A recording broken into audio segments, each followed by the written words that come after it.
কিন্তু এই fast track আদালতক লৈ যেতিয়া আমি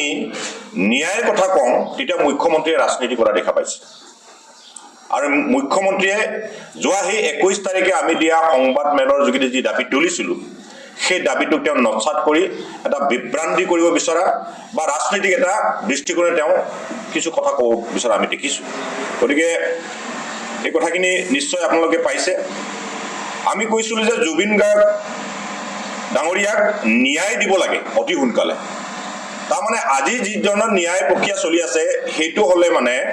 প্ৰায় 20 বছৰ লাগিব 20-25 বছৰ লাগিব ন্যায় মানে জুবিন গাৰ্গক ন্যায় দিয়াৰ ক্ষেত্ৰত কাৰণ যি ধৰণে তেওঁলোকে চাৰ্জশ্বিট তৈয়াৰ কৰা হৈছে সেই চাৰ্জশ্বিটত আমাৰ বিশ্বাসযোগ্যতা তাতকৈ নাছিল আৰু সেইকাৰণে আজি আদালতত ন্যায়াধীশৰ ওচৰত যেতিয়া তিনিগৰাকী অভিযুক্তয়ে তেওঁলোকে জামিনৰ বাবে যিটো আবেদন দিছিল আবেদন দিব বিচাৰিছিল কিন্তু আবেদন নাকচ কৰিছিল কিন্তু কথাটো হ'ল মানে জামিন আবেদন কৰাৰ লগে লগে তেওঁলোকে জামিন পাই যাব নেকি এই সন্দেহটো আমাৰ হৈছে আৰু মুখ্যমন্ত্ৰীয়ে কৈছে যে কিছুমানে অভিযুক্তক তেওঁলোকে ৰক্ষণাবেক্ষণ দিবলৈ কাৰণে বা দুখমুক্ত কৰিবৰ কাৰণে প্ৰচেষ্টা লৈছে বুলিছে আপোনালোকে যিহেতু SIT গঠন কৰা হৈছে তাৰপিছত এটা ন্যায়িক আয়োগ গঠন কৰা হৈছে তাৰপিছত চৰকাৰে এই ন্যায় প্ৰক্ৰিয়াটো ভেকুবাওনা কৰি তেওঁলোকে ফাষ্ট ট্ৰেক আদালত গঠন নকৰাকৈ যি ন্যায় প্ৰক্ৰিয়া মাজেদি ন্যায় জুবিন গাৰ্গৰ কাৰণে ন্যায় বিচাৰি থকা তাত কিবা সুৰুঙা আছে নেকি আমাৰ সন্দেহ হৈছে এগৰাকী ন্যায়াধীশৰ ওচৰত যদি জামিন পাব নোৱাৰে অন্যগৰাকী ন্যায়াধীশৰ ওচৰত যদি ন্যায় প্ৰক্ৰিয়াটো গুচি যায় তেতিয়াহ'লে এই যে অভিযুক্তসকলে জামিন আবেদন কৰিলে কি ন্যায় পাই যাব নেকি তাৰমানে সম্পূৰ্ণ গোটেই ন্যায় প্ৰক্ৰিয়াটো তেওঁ বিপদে পৰিচালনা কৰিবৰ কাৰণে যি ধৰণৰ কথা কৈছে অতি দুৰ্ভাগ্যজনক আৰু সেইটো জুবিন গাৰ্গক লৈ গতিকে জুবিন গাৰ্গৰ ন্যায়ৰ ক্ষেত্ৰত তেওঁ যি ধৰণৰ জনসাধাৰণৰ আগত যিবিলাক কথা কৈছিল যে মই ন্যায় দিমেই আকৌ এতিয়া কৈছে ন্যায়ালয়ে ন্যায় দিব তেনেকুৱা ধৰণৰ কিছুমান কথা কৈছিল আৰু ন্যায় নিদিলে তেওঁ ভোট দিব নালাগে বুলি কৈছে আমি সেই ৰাজনীতিৰ কথালৈ আমি যাব বিচৰা নাই কিন্তু কথাটো হ'ল তেওঁ এতিয়া 26ত বোলে মুখ্যমন্ত্ৰী হ'লে তেওঁ ন্যায় দিব পাৰিব তাৰমানে কেনেকুৱা ধৰণৰ কথা কৈছে তাৰমানে ন্যায় এতিয়া নিদিয়ে তেওঁ ন্যায় দিবৰ কাৰণে জুবিন গাৰ্গক ন্যায় দিবৰ কাৰণে আকৌ তেখেতে মুখ্যমন্ত্ৰী পাতিব লাগিব এইটো কেনেকুৱা ধৰণৰ কথা ইমান ভেঙুচালি ইমান সস্তীয়া কথা কৈ তেওঁ হাৰি যাব নোৱাৰিব গতিকে জুবিন গাৰ্গক লৈ কোনো আপোচ নকৰে আৰু আপোচ কৰে মানে কোনোৱে আপোচো নকৰে আৰু কোনো ক্ষমাও নকৰে গতিকে এইটো অসমবাসী ৰাইজে জানিব বিচাৰিছে তেওঁ জুবিন গাৰ্গক ন্যায় দিব নাই আৰু জুবিন গাৰ্গৰ নাম লোৱাৰ লগে তেওঁ কিয় মানে অতিষ্ঠ হৈ যায় জুবিন গাৰ্গ ডাঙৰীয়াৰ নামেই শুনিব বিচৰা নাই আজি তাৰিখত সকলো ফালে বাধা দিব বিচাৰিছে যে আজি জুবিন ক্ষেত্ৰত এনেকৈ এলাগি কৰিছে আপোনালোকে দেখিছে কোনো ধৰণৰ ব্যৱস্থাৰ মাজত জুবিন গাৰ্গৰ যিটো সমাধি ক্ষেত্ৰ যিটো জুবিন ক্ষেত্ৰ বুলি আমি জানো কি ধৰণে অৱস্থাত তেওঁ লৈ গৈছে আপোনালোকে সকলোৱে জানিছে তাত মানুহ যাব নোৱাৰা পৰিৱেশ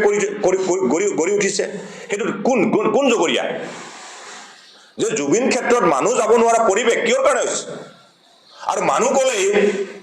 বাধা দিব আৰু কৈছে যে তাত যোৱাৰ ৰাজনীতিক নেতাবিলাকে বা ইলেকশ্যন খেলাসকলে তাত যাব নালাগে কৈছে আমি জানিব বিচাৰিছো আমি জুবিন গাৰ্গৰ পৰা যদি আশীৰ্বাদ লৈ আমি কিবা যদি আমি কাম কৰিবলৈ বিচাৰো তাত কি আপত্তি আছে কিয়ৰ বাধা আছে মানে সকলো ফালে জুবিন গাৰ্গক তেওঁ আওকাণ কৰিবলৈ বিচাৰিছে এই কথাটো স্পষ্ট হৈছে গতিকে কোনো ধৰণৰ তেখেতৰ তেনেধৰণৰ বক্তব্য তেনেধৰণৰ বিভ্ৰান্তি কৰা যিবিলাক কথা এইটো অসমৰ জনসাধাৰণে গ্ৰহণ নকৰে এইটো আমি ইতিমধ্যে আপোনালোকৰ আগত আমি প্ৰকাশ কৰিছো তাৰ লগে লগে যি জুবিন গাৰ্গৰ ন্যায় প্ৰক্ৰিয়া যি ৰহস্যজনকভাৱে তেওঁ যি লেহেম গতি কৰিব বিচাৰিছে ইতিমধ্যে আমাৰ যোৱা 21 তাৰিখৰ সংবাদ মেলত আমাৰ সভাপতি আৰু সাধাৰণ সম্পাদক ডাঙৰীয়া কৈছে কাৰণ তাৎক্ষণিকভাৱে যদি ফাষ্ট ট্ৰেক আদালত গঠন কৰা হয় তেতিয়াহ'লে এই জুবিন গাৰ্গৰ ন্যায় প্ৰক্ৰিয়া ক্ষিপ্ৰতাৰে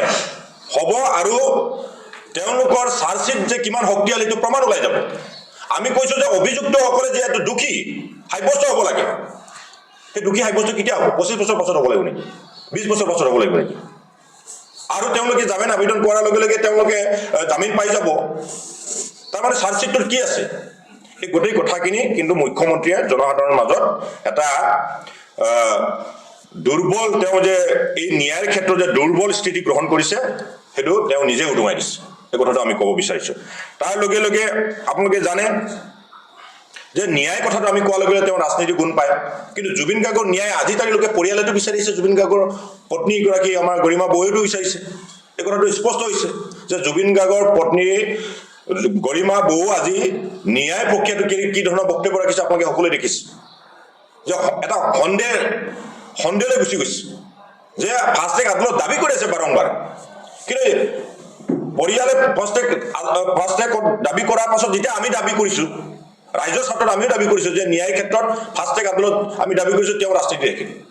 গতিকে মুখ্যমন্ত্ৰীয়ে কি স্থিতি ল'ব বিচাৰিছে এইটো আমাৰ সন্দেহজনক গতিকে তেখেতক আমি ক'ব বিচাৰিছো যে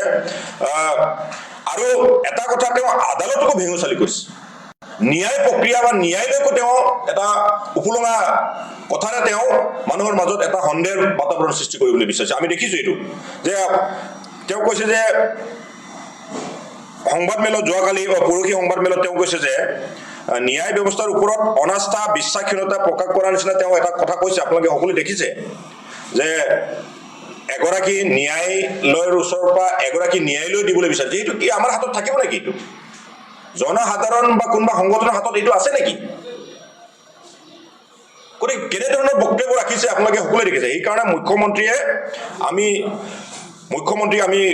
ক'ব বিচাৰিছো তেওঁ জুবিন গাৰ্গক কেতিয়াও ন্যায় দিব বিচৰা নাছিল আৰু জুবিন গাৰ্গৰ হত্যা যিহেতু তেওঁই নিজে কৈছে এই হত্যাৰ আঁৰত থকা ব্যক্তিসকলক তেওঁ 100% আজিলৈকে কিন্তু মানে তদন্তৰ আওতালৈ নানিলে গ্ৰেপ্তাৰ নকৰিলে যিসকল ছিংগাপুৰ ইয়ুথ পাৰ্টিত আছিলে আৰু এতিয়া তেওঁ কিছুমান মাজতে যিবিলাক কথা কৈছে যে গৌৰৱ গগৈ পাকিস্তান লিংগৰ সময়ত তেওঁ জুবিন গাৰ্গৰ কথাটো টানি আনিছিল জুবিন গাৰ্গ মৃত্যুৰ কথাটো তাৰ মানে 9 দিন আগত তেওঁ 10 ছেপ্টেম্বৰত এছআইটি প্ৰতিবেদন দাখিল কৰাৰ কথা আছিল গৌৰৱ গগৈ পাকিস্তান লিংগৰ কথাটো কিন্তু সেই কথাটো টানি আনি তেওঁ কি কৈছিল আপোনালোকে সকলোৱে গম পায় যে জুবিন গাৰ্গ মৃত্যু হোৱাৰ কাৰণে তাৰমানে জুবিন গাৰ্গৰ মৃত্যুটো কেনেকৈ গম পালে 10 তাৰিখে তেওঁ তাৰমানে জুবিন গাৰ্গ ডাঙৰীয়াৰ হত্যাৰ ন্যায়ৰ স্বাৰ্থত আমি ফাষ্ট ট্ৰেক কৰ্ডৰ জৰিয়তে আমি ক্ষিপ্ৰতাৰে তাৰ ন্যায় প্ৰদানৰ এটা দাবী তুলিছিলোঁ